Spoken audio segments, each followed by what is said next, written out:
Jesus Christ, you are the light of the world. The light no darkness can overcome.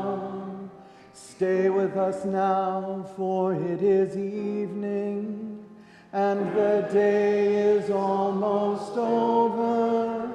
Let your light scatter the darkness, and shine within your people here.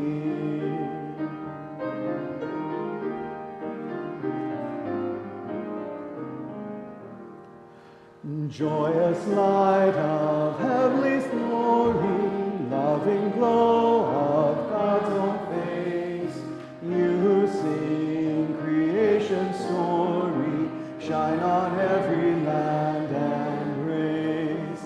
Now as evening falls around us, we shall raise our song to you. God of daybreak, God of shadows, come and light our hearts anew. In the stars that grace the darkness, in the blazing sun of dawn, in the light of peace and wisdom, we can hear your quiet song. Love that fills the night with wonder, love that warms the weary soul, love that bursts all chains asunder, sets us free and makes us whole.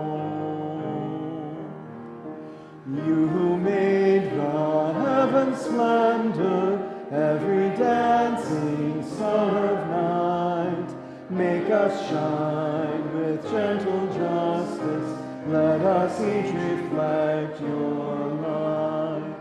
Mighty God of all creation, gentle Christ who lights our way, loving Spirit of salvation, lead us on to endless day. May God be with you all. And also with you. Let us sing our thanks to God. It is right to give God thanks and praise. Blessed are you, Creator of the universe. From old you have led your people by night and day.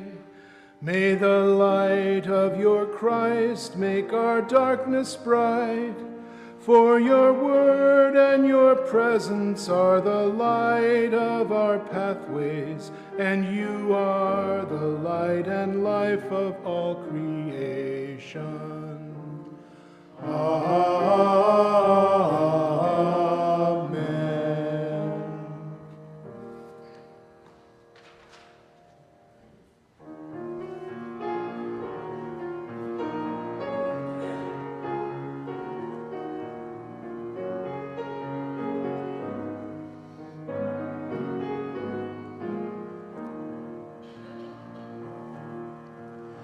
Let my prayer rise up like incense before you, the lifting up of my hands as an offering to you. O God, I call to you. O God,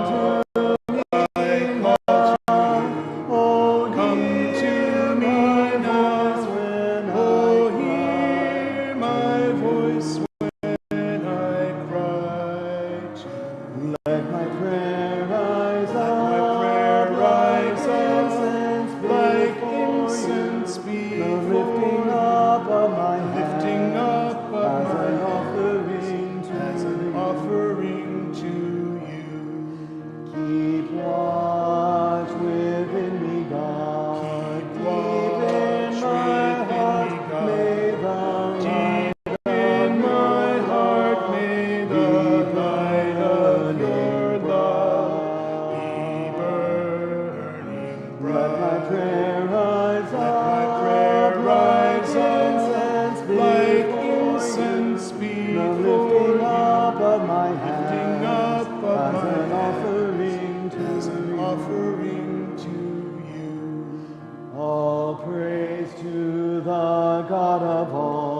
praise to Creator the of God life, all praise be to Christ and all the praise be Spirit to of Christ and love. the Spirit of Let my prayer rise Let my prayer up rise like up incense like before incense you. before The lifting up you, of my lifting hands up of as my an hands offering as to an you. offering to you.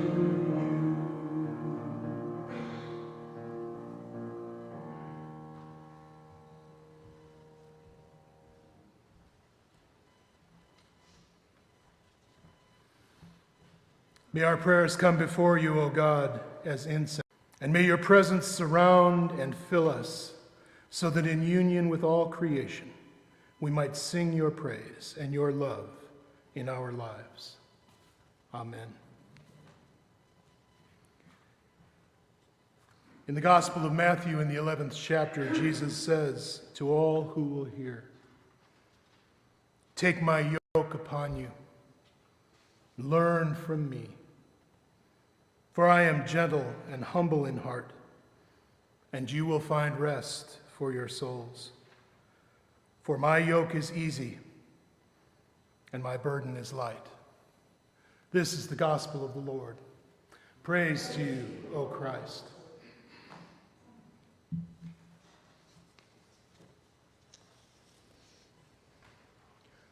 A story of unforgiveness. Much of Mary's internal life is preoccupied with being mad at herself. She dislikes her body, disgusted in a feeling of overweight, even though she's really not. She wishes she had more money, though she lives comfortably and pays her bills. She wishes she had better friendships, even though she is well liked by many. It seems Mary regularly fails to live up to her own expectations, and so she lives with a chronic discontent and anger inside.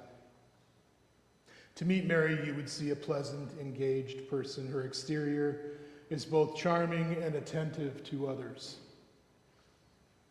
Yet her interior, as she herself says, is tortured beyond belief. Mary's sister Ruby died when Mary was 4 years old, tragically, suddenly, choking at the dinner table, surrounded by her helpless sister and her struggling mother. Although Mary understands she was 4 years old at the time, she never recovered from that awful day.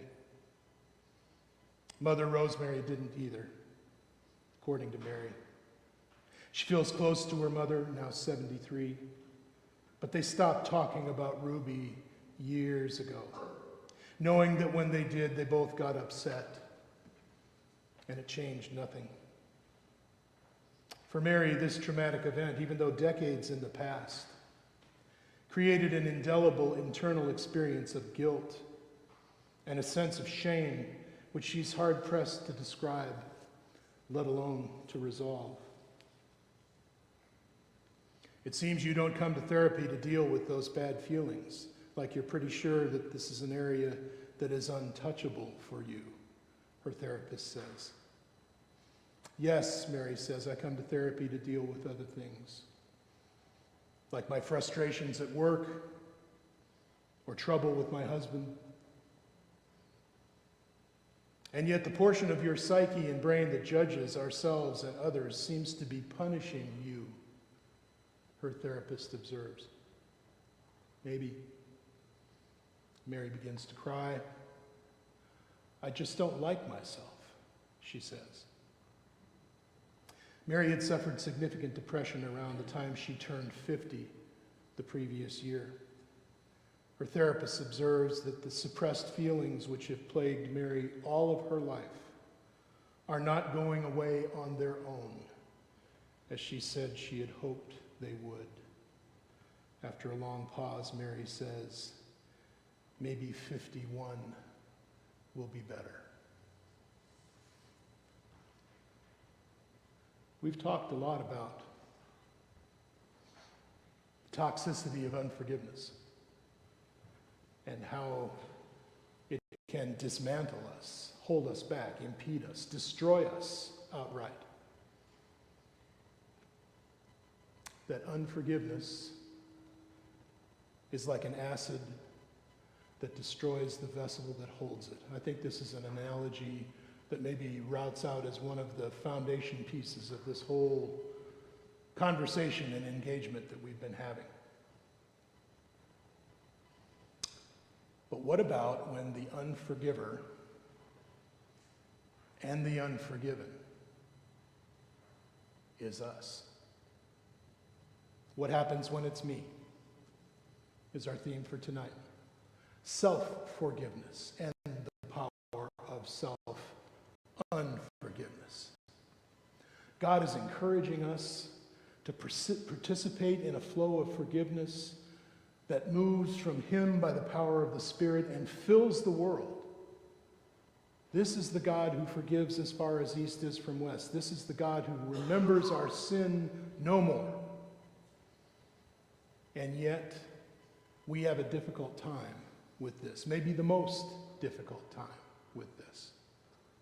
We are able to forgive and have done this. I know every one of you, at some point and maybe multiple points in your life, have forgiven something really egregious, something really hurtful, something very traumatic. And you have found the strength to forgive the one who brought that about, or the circumstances or situation, or however it had played out in your life. And yet we find ourselves hard-pressed to extend that same grace to ourselves when it's needed. If you don't experience this, then you are rarely blessed, rarefiedly blessed, and you can go home now. But if, like me, you have experienced this, and do experience this, the regrets and the shames of our past that don't seem to go away on their own like Mary had hoped hers would, punishing herself throughout the whole of her life for something over which she had no control. And yet, the trauma of the incident etched in her soul this sense of guilt and responsibility. And it plagued her all of her days. So what's stopping us as we put on the card here? What's stopping us? Let's go through a couple of these questions here, because I think it may be pertinent to understanding this. How is it different forgiving others compared to forgiving ourselves? How is that different? Do you experience it as different? I know I do. How is it different? When the one to be forgiven is external versus internal.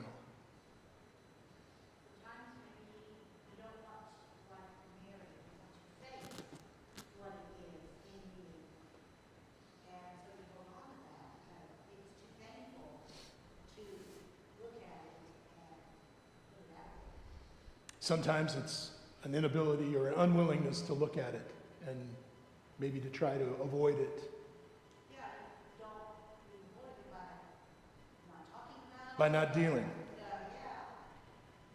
And I think maybe it's fear more than anything. Fear? Does fear enter into this? Oh, a feeling that we don't deserve it. Ah, okay. Yeah. Same thing, a fear and avoidance. We tend to compartmentalize, maybe crush down and suppress. Mary was certainly doing that. But these things refuse that kind of treatment, don't they? And maybe it's fear. Maybe we're just afraid to revisit these things because that's the way in which they manifest themselves a lot. I may be jumping ahead here a little bit, but they manifest themselves as revisitation, right? The loops, the narrative that plays out time and time again in this, and we can easily recoil from that. I find it a lot easier to extend grace to someone else than I do to extend grace to myself. And that's the pertinent question right now. Why is that? Why doesn't Gus deserve the same grace that others do at Gus's hand? No, that's a question.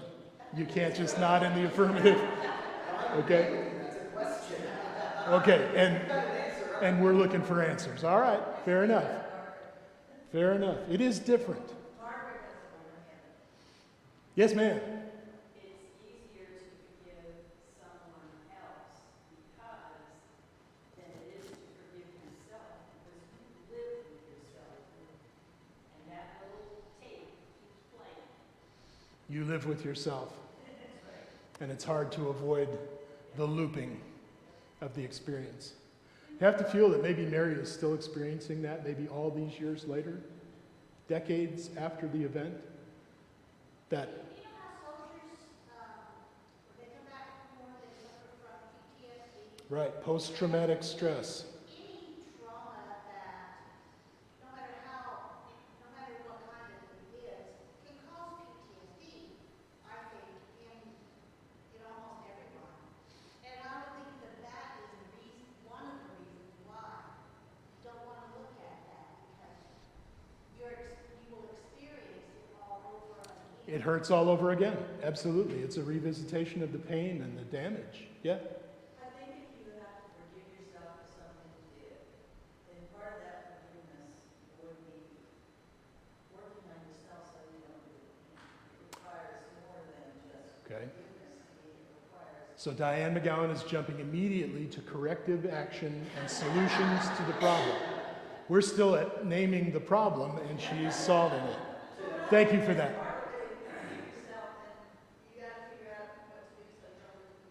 True, absolutely. Self-corrected behavior is going to be required as a part of whether it's forgiveness of others or forgiveness of ourselves. The same things can't occur, can't recur. And yet, when it's us, that drama is taking place in here time and time again. I think we hold ourselves to a higher standard than others, and oftentimes that standard is we want to be perfect. Okay. Mary certainly experienced that. She found all kinds of imperfections in herself that were not evident to others around her. And quite the contrary, you know. A charming person to be around, and yet she found herself, in her view, lacking friends and relationship. You know, I think there's another piece to this too. Go ahead. maybe we push it down to ourselves because we don't want to remember. Sure. It's easy to self-protect, and maybe it's natural to self-protect from these things. Right? And I think there's something about the nature of the geological position of the offense.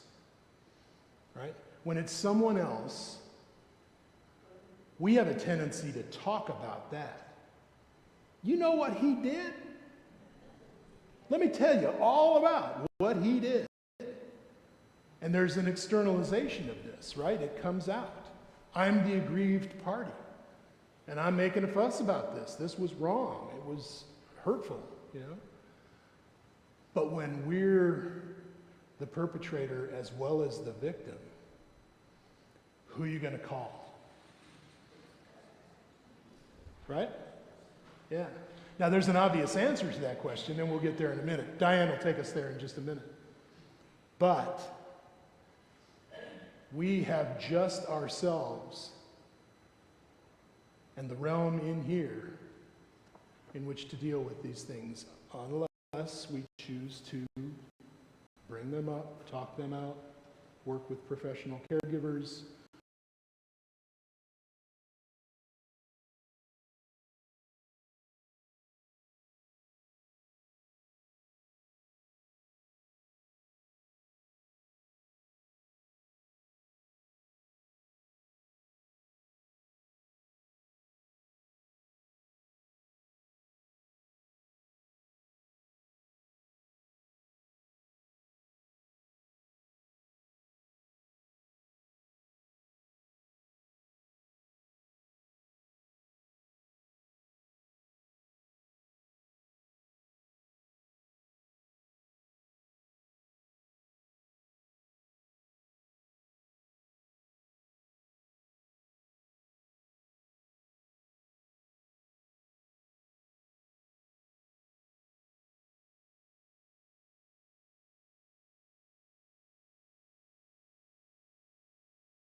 Say it again. Self-doubt. Self-doubt.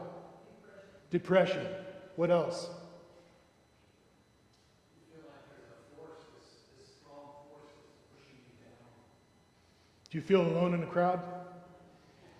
Like you're the only one that's ever done something really awful, hurtful, nasty, and there you are dealing with it, and the rest of the world is all fine. What's that? So they say. Yeah.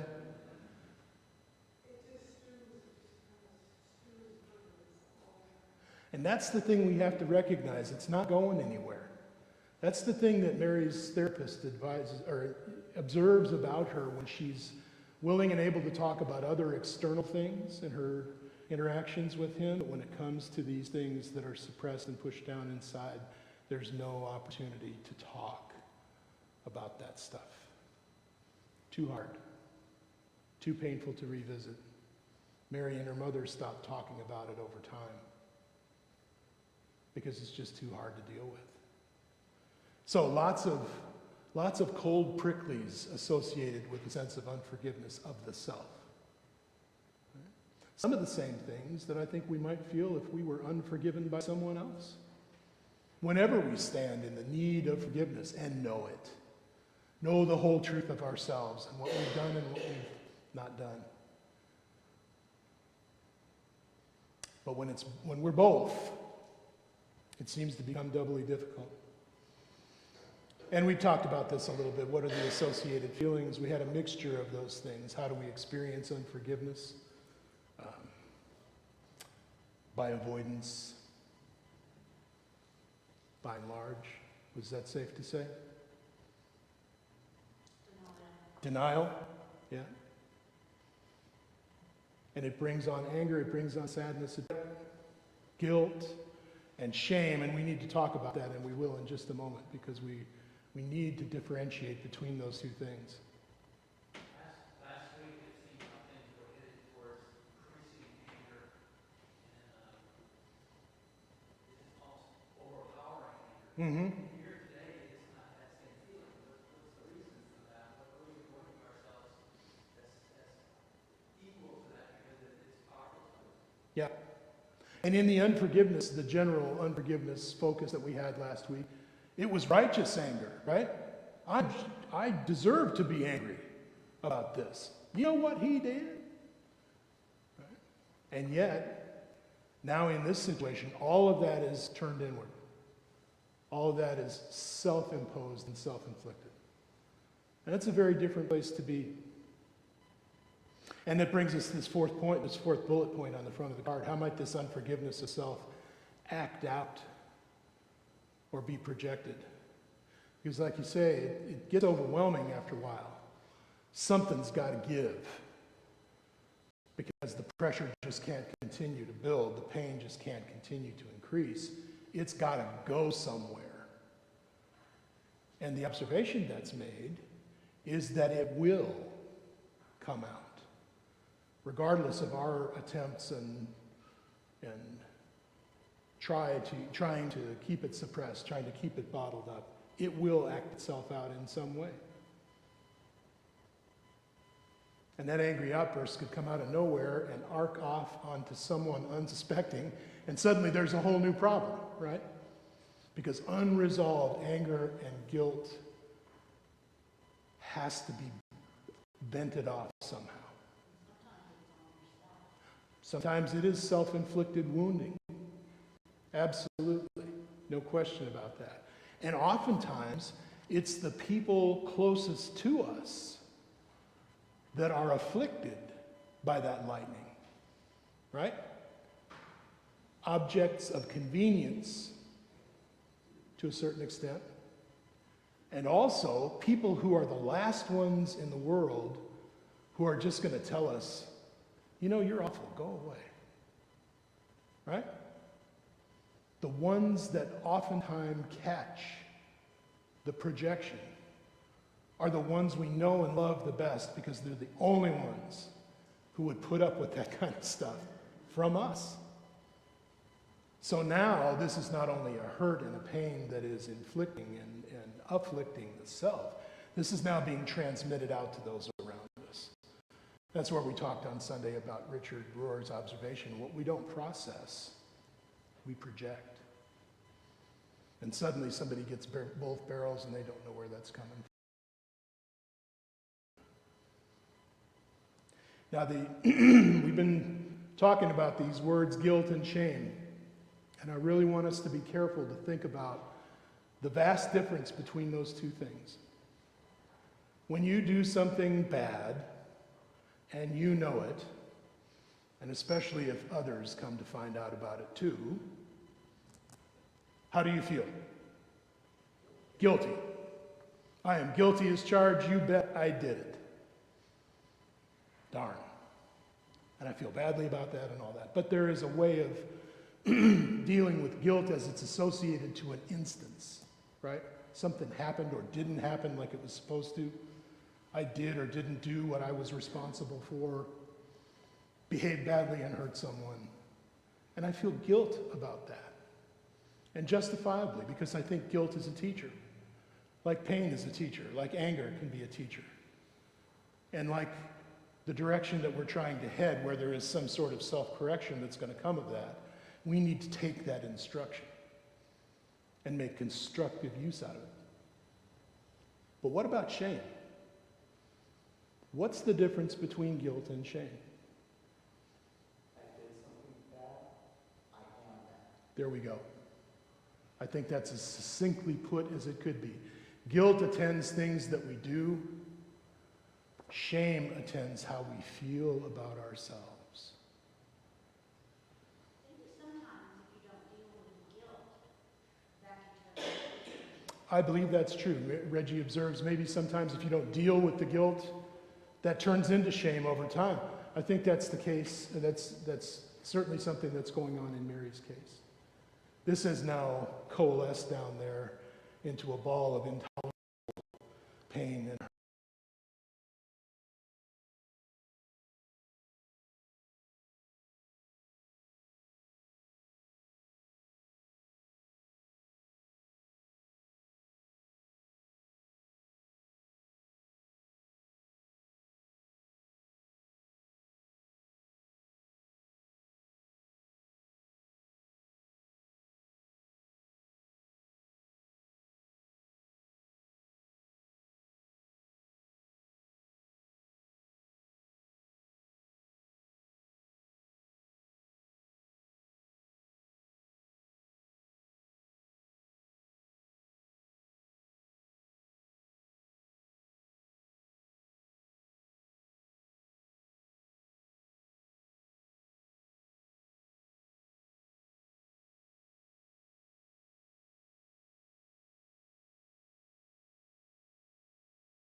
for the future.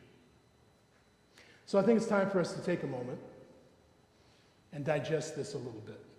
We're going to ask Miss Stephanie to give us a little bit of music just to give us a context where we don't just feel like we're alone with our stuff again, but to think a little bit about where you are, where I am, in this whole concept, this whole category of forgiveness, which is forgiveness of the self. And where we may be holding on or suppressing things that we might ought to find some new and constructive way to deal with. Should we try?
Flip side, there are a couple of really strong statements about what we're talking about. The one in the upper right-hand corner that begins, unforgiveness.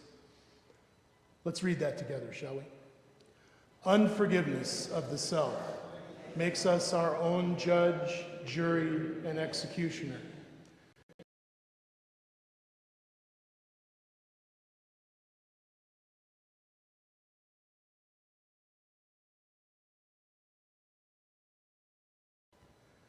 And I believe that seeking help is a sign of strength, not a sign of weakness. But it is up to us to at least take the first step. Love and compassion that we find around us, if we're hanging with the right people. If we don't find that love and compassion around us as we wrestle with the things that trouble us, we may be not hanging with the right people. It bears thinking about. But this judge, jury, and executioner kind of strikes me as this isolation that tends to happen around this.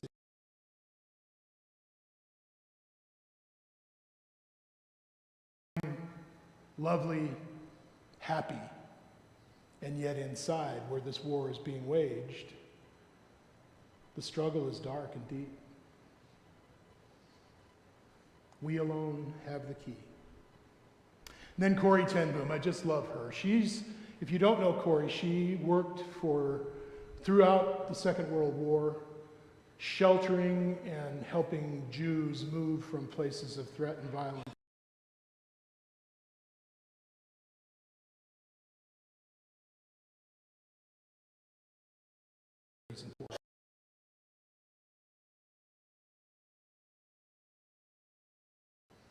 And felt no guilt or shame about it whatsoever, we might add.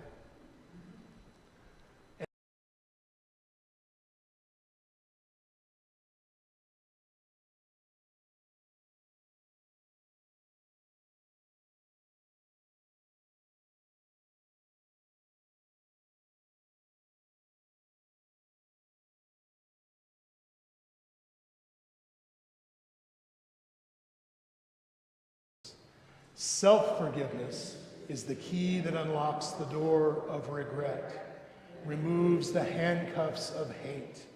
It is a power that breaks the chains of bitterness and the shackles of self-loathing.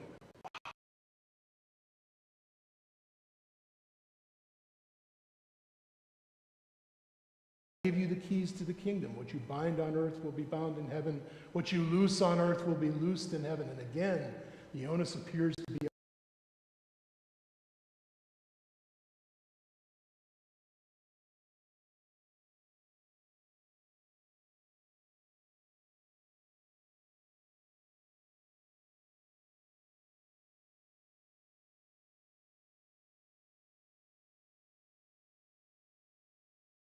the fear of sharing what it is about.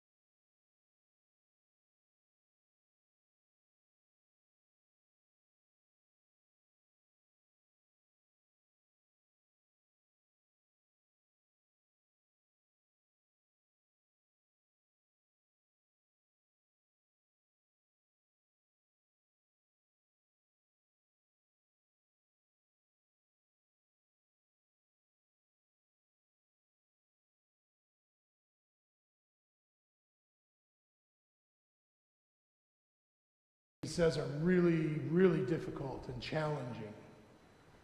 And yet I think it underscores how critically important, how vitally important it is.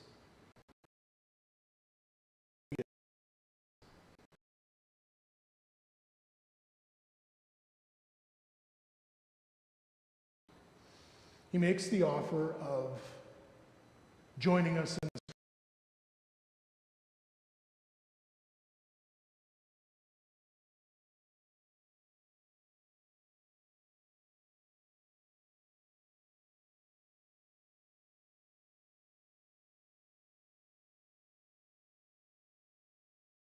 Verse today. He uses an agricultural metaphor because he's largely talking to agricultural people, and they sure know what a yoke is.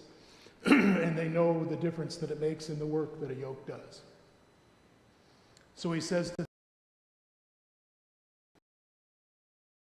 of what is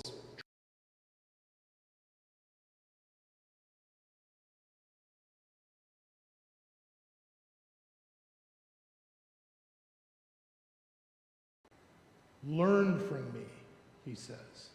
Hear what I say and be taught, be guided, be enlightened by that. Learn from me. And you will find rest.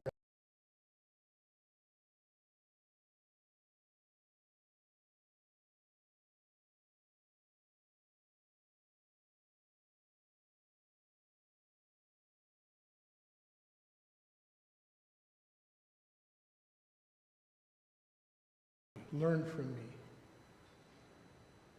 Let me shoulder the burden with you. And together, we will walk back into the light. It's an incredible promise and a totally gracious offer from the one who, throughout all the teachings that we've encountered, has shown us how vitally important this piece is. He talks about it in prayer. He talks about it in economics. He talks about it in agriculture. He talks about it in human society, in relationships. Everywhere is this forgiveness and unforgiveness at play. And the other thing that he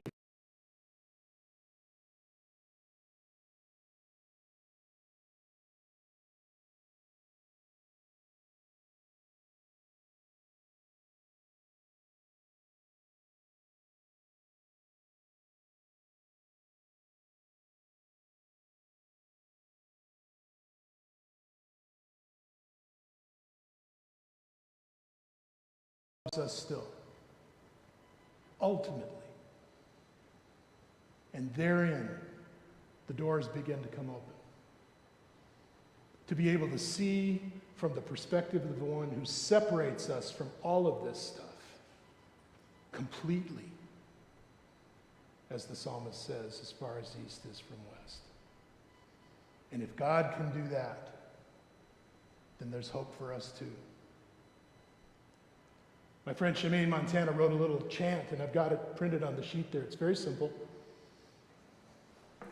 But this is a good reminder of the very thing that we're talking about here.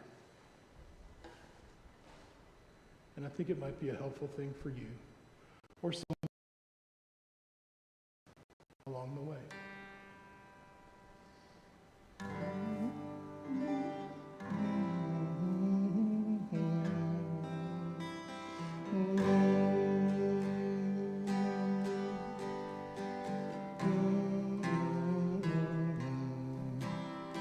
Forgive and you'll be forgiven. See through heaven's eyes. Forgive and you'll be forgiven.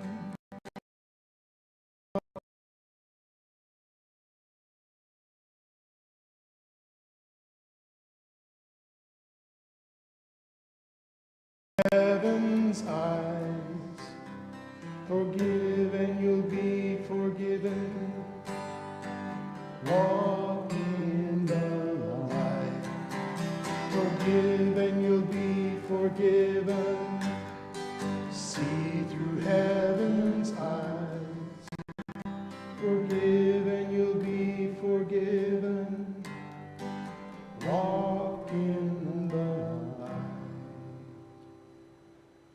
I offer you that as a traveling song. Get in harness with the Lord and make that music as you go. And let it remind you of the one who loves you ultimately forever without qualification. Now, one last thing. Because this is the last time we're going to be talking about this. Next week we're going to talk about healing. We're going to talk about getting better. Moving beyond. But we need that definition. How is what we've talked about tonight in light of self-forgiveness or unforgiveness added to or maybe modified your emerging sense of what forgiveness means? Like Bob Enright at the Forgiveness Studies Institute says, there's no generally accepted definition of forgiveness. It's far too subjective for that. But it's very important that we come to grips with what our sense is when we use the word. Shall we give it a try? We'll ask Stephanie to give us a little bit of music one more time.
Last night, your offerings provided for a feeding miracle.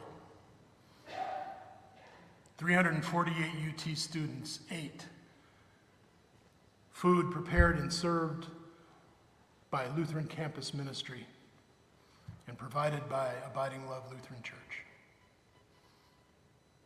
It was a blessing to see, and we'll share some pictures and things from the event, but it was a very gracious and loving thing, and it was evident in the response of the students that participated. Know that the offerings from our Lent season are going in two different directions, as they typically do. We'll be supporting the Synod Assembly offering goal to fund expanded mission at the border. And we will be providing support to Lutheran World Relief and Lutheran Disaster Recovery and other services under the auspices of Lutheran World Federation to help with the work and effort that's already ongoing and will be for some time in Ukraine and other places around the world. Let's pray together. God of the wilderness, we make these offerings in gratitude for your guidance and blessing on our way.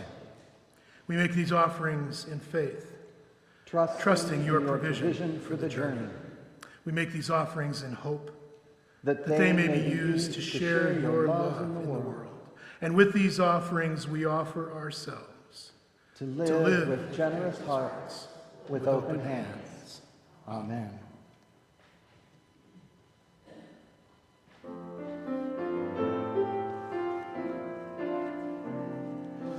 Watch, O Lord, with all those awake this night. Watch, O Lord, with all those who weep. Give your angels and saints charge over all who sleep. Tend your ailing ones. In your love, Lord. Rest your weary ones. In your love, Lord. Bless your dying ones. In your love, O Lord of all. Watch, O Lord, with all those awake this night. Watch, O Lord, with all who weep. Give saints charge over all who sleep. Soothe your suffering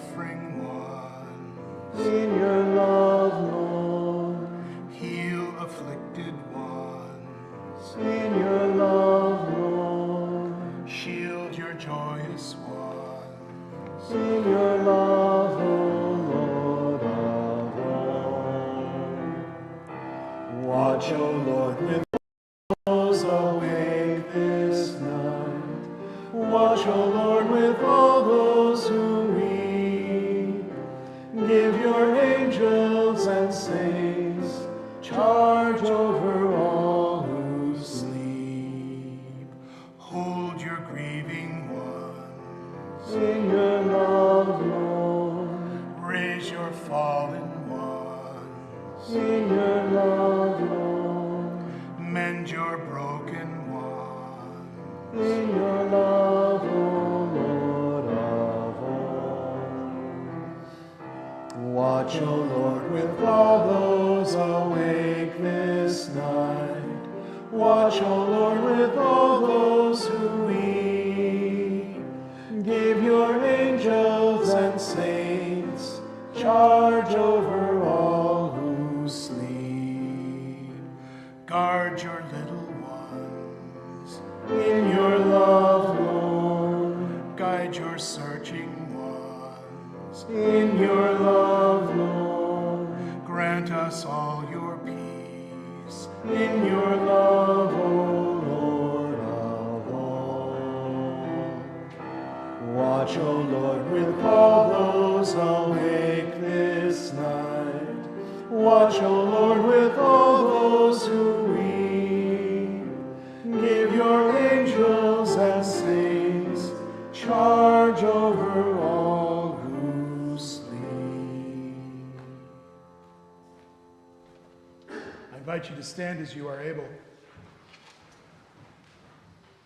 as we sing our blessing this night.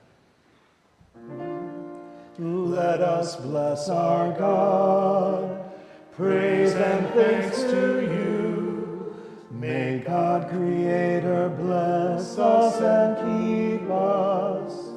May Christ be ever light for our lives. May the Spirit of love be our guide and path for all of our days.